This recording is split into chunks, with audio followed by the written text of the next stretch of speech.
Halo teman-teman, perkenalkan kami dari kelas 12 IPA SMAK Sederso Batu.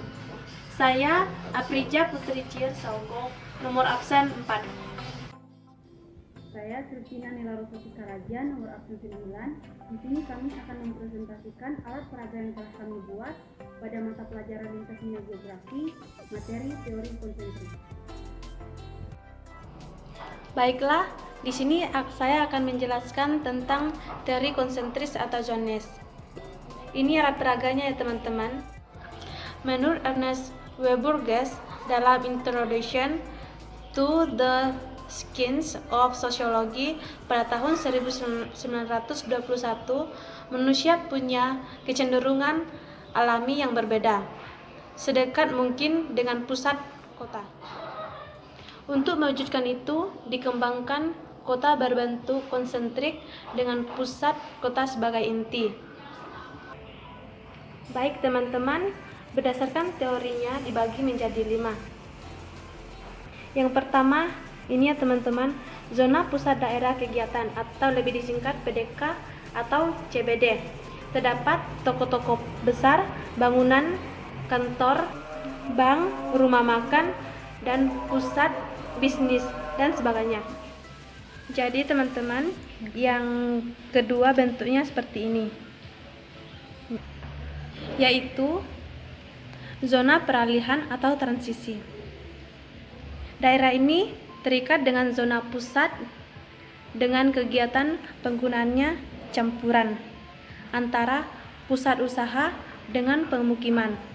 Masyarakatnya yang tinggal di peralihan ekonomi tergolong miskin.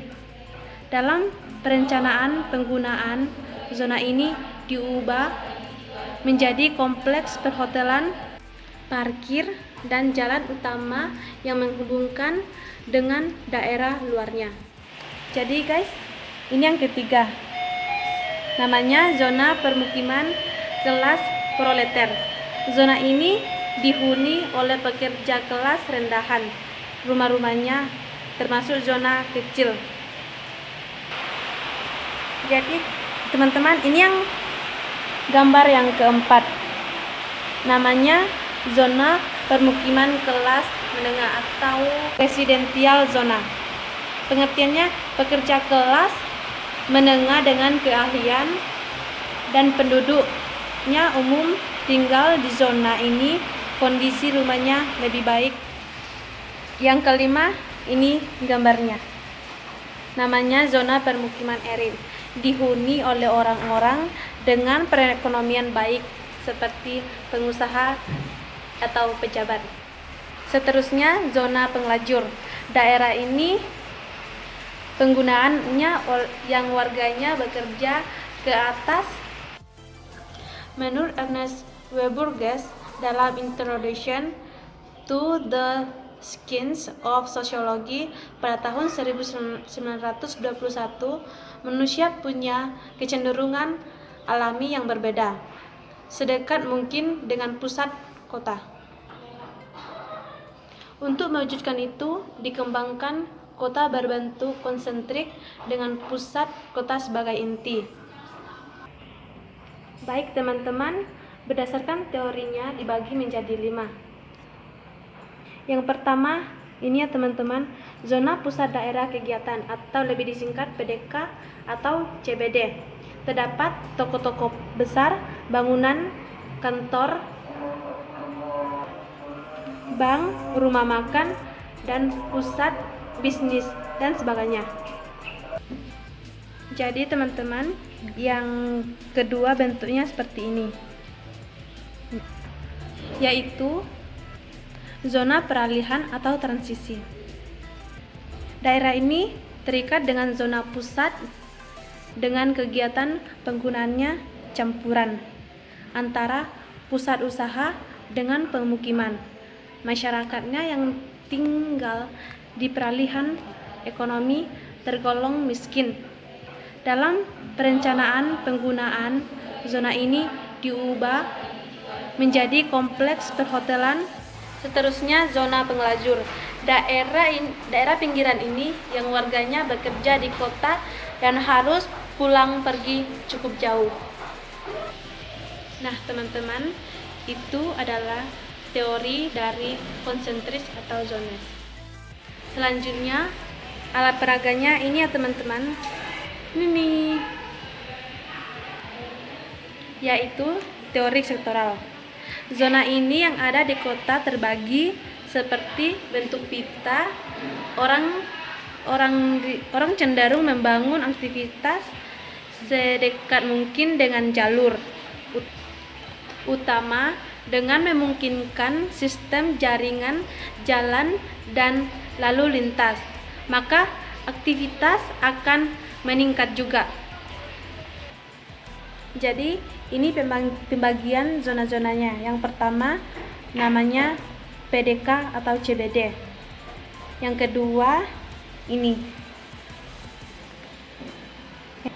Yang kedua ini, yang warna hijau dengan ini. Namanya zona tempat grosir dan manufaktur. Terus yang ketiga ini yang warna abu-abu ini. Yang tiga ada 4. Namanya zona permukiman kelas rendah. Terus dan yang keempat yang warna biru. Ini dengan ini sama seperti yang ketiga, namanya zona permukiman kelas rendah. Terus yang kelima yang warna kuning sendiri namanya zona permukiman kelas tinggi. Jadi yang bagian yang warna yang kuning yang angka 5 lah yang sendiri. Jadi sekian dari teori sektoral. Bye bye semuanya. Sekarang kita masuk ke teori inti ganda. Teori inti ganda sendiri memiliki arti yaitu hasil dari pengamatan yang menunjukkan bahwa sebagian kota besar tidak tumbuh hanya dengan satu inti saja, tetapi melainkan ada beberapa inti yang terpisah. Inti-inti tersebut berkembang sesuai dengan penggunaan lahan fungsional dan keuntungan ekonominya menjadi dasar pertimbangan. Perkembangan kota juga melihat situs kota, sejarah sehingga urutan yang tidak beraturan. Ini teman-teman, jadi ini urutannya tidak beraturan. Sekarang teman-teman kita masuk ke susunan ruangan kota teori inti ganda. Jadi kota teori inti susunannya ini ada 9 zona. 9 zona ya teman-teman. Zona pertama pusat kota atau CBD ini. Yang zona kedua daerah grosir ini warna hijau. Dan manufaktur. Zona ketiga permukiman kelas rendah. Ya ini teman-teman, 1, 2, 3. Ini biasa digunakan untuk kawasan Murbawisma. Dan zona yang keempat permukiman kelas menengah biasa digunakan untuk kawasan Madawisma. Ini ya teman-teman, yang warna biru ini. Zona yang kelima permukiman kelas tinggi. Yang kuning ini ya teman-teman. Itu biasa digunakan untuk kawasan Adiwisma. Zona yang keenam daerah manufaktur berat, biasa sebagian pusat industri berat. Ini ya teman-teman. Daerah luar CBD, pusat niaga dan lain dan pinggiran kota. Zona ke-8 permukiman suburban. Ini ya teman-teman. Merupakan upah kota untuk kawasan Madyawisma dan Adiwisma.